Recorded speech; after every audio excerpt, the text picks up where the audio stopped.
but it doesn't have to be this way. We ask that the district stop with the threats, and stop with the wishful thinking, and stop with the self-inflicted crisis, and instead return its focus to offering a fair deal to faculty. That is the one, and that is the only way to resolve these negotiations.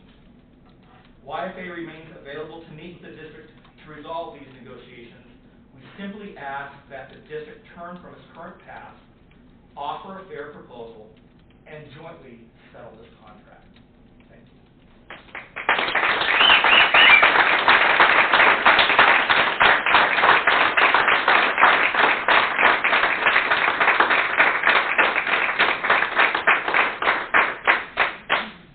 Thank you, Jim. We'll move on now to item 5.3, activities and announcements from Esther Junior College.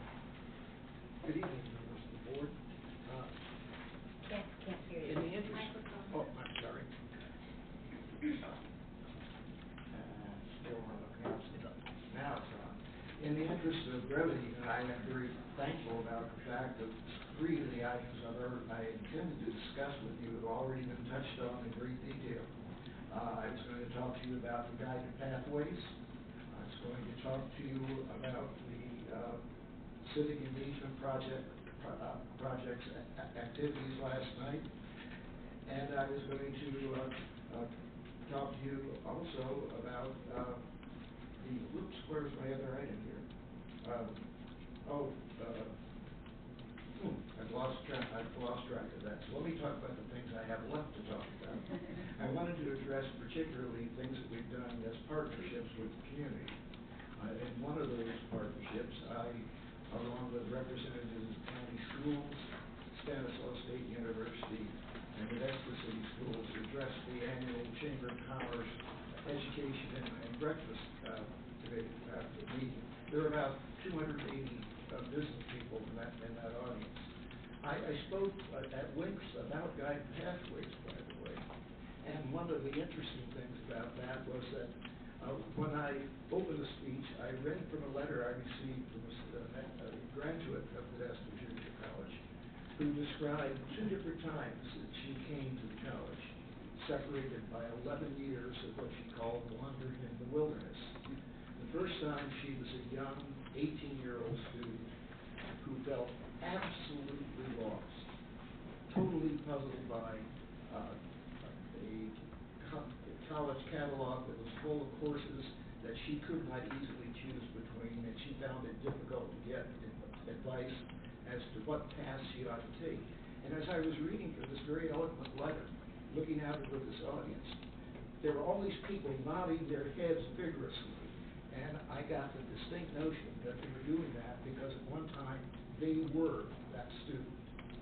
And the whole movement for guided paths, which I think has potentially one of the greatest change in this system, is designed to make that student feel very differently about the way they are accepted to, oriented in, and cared for by the institution.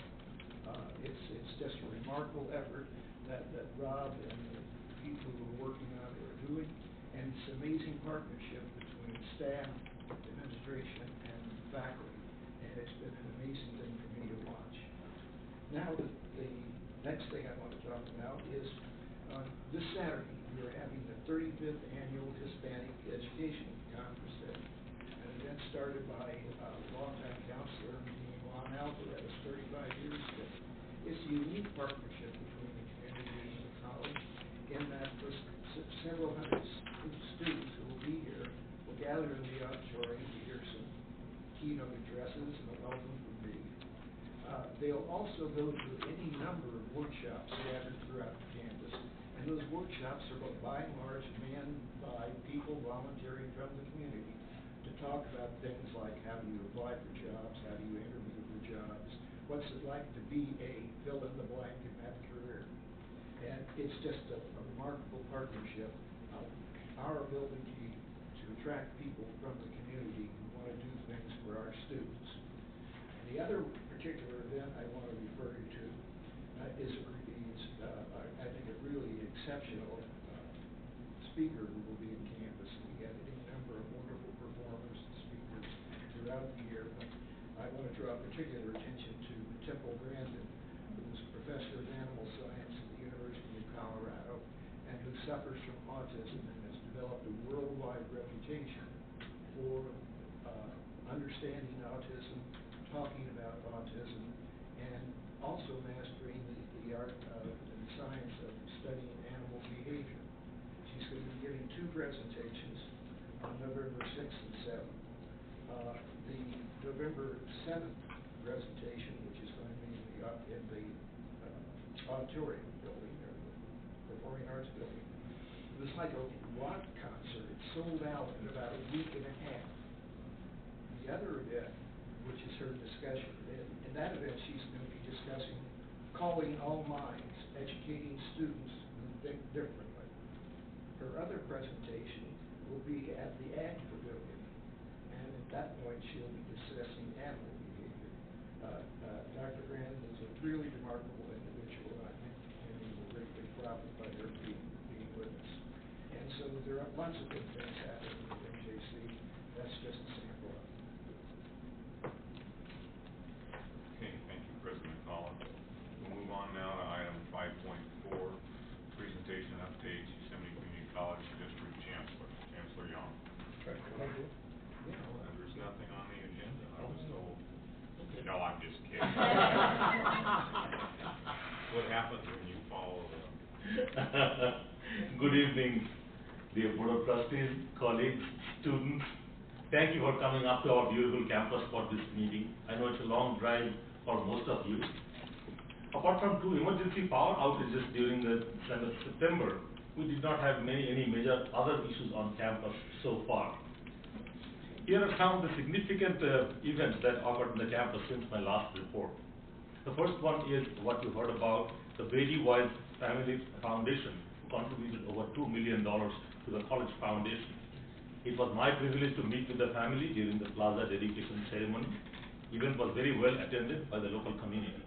And I've heard from several community members about the contribution of the college to the community. We would like to continue to strengthen our relationships with the community and cultivate future donors for the next million. Thank you, Trustees DeMartini and Beggs and Chancellor Young for attending the ceremony. A big thanks to the Foundation Board for organizing the event. I see Colette there. Your untiring efforts are very much appreciated. 50th anniversary celebrations that was held on the college as a community picnic.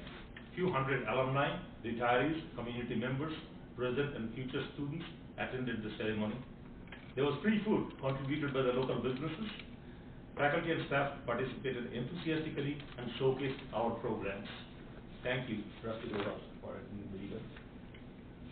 We hosted the county superintendent of schools from the Tuolumne, Calaveras, and Stanislaus counties on our campus. There is a lot of interest from Calaveras County, which happens to be mostly in Delta College area, to partner with us and to bring CCAP courses to their schools.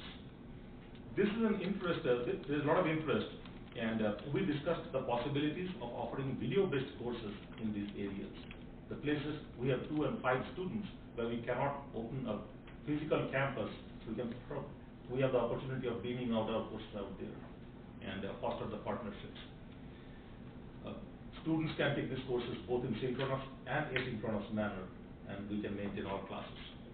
After our meeting, the superintendents did take a short tour of the campus and saw the facilities that we have to beam out those courses. I had a meeting with the Central Valley Higher Education Consortium, CVHEC, to explore the possibility of creating a pathway from community college to CSU and UC in advanced technology areas such as cybersecurity and advanced manufacturing. As a consortium, we will have the ability to represent Central Valley as a destination for expansion of industries that are right now concentrated in Bay Area and more urban pockets. So if we can bring them here, individually we don't have enough firepower, but collectively as a consortium, and if we can rope in the UC and CSU, we have a possibility of doing some economic development. We are going to talk about this idea in the CVHEC board later this month. We are also exploring avenues to bring down the cost of textbooks. The idea of low-cost textbooks was discussed at the College Council, while it may not be possible to move towards a zero-cost textbook in all areas, there is a possibility of reducing the textbook cost for the students. We can bring it down. That would advantage all students without doubt. And finally, I've received a couple of invitations to join. One is the Civic Advisory Board of Adventist Health from January in the local community, as well as joining the County Economic Development Advisory Board. I believe being present in these organizations would help the college foster our partnership with the local community. So I look forward to working with the community more closely and see how we can advance the college. That concludes my report. Thank you. Thank you very much. Sorry I overlooked. No problem. It's missing from the agenda. It is missing. Yeah, it's So now we'll move on to Chancellor Young. Thank you. I have a very brief report. First of all, I want to talk about the parking update. There was a board meeting many months ago in which the parking issue was brought up regarding the surrounding campuses and neighborhoods of the two campuses for MGC. And from that, there was a suggestion made that there would be a committee formed to look into it. We were not quite sure whether it would be a board committee or a college committee. Well, it has been clarified now. It will be a college committee, so I'm glad to mention that the college would go ahead and form the committee and continue to look into the parking issue. And for those of you who are familiar with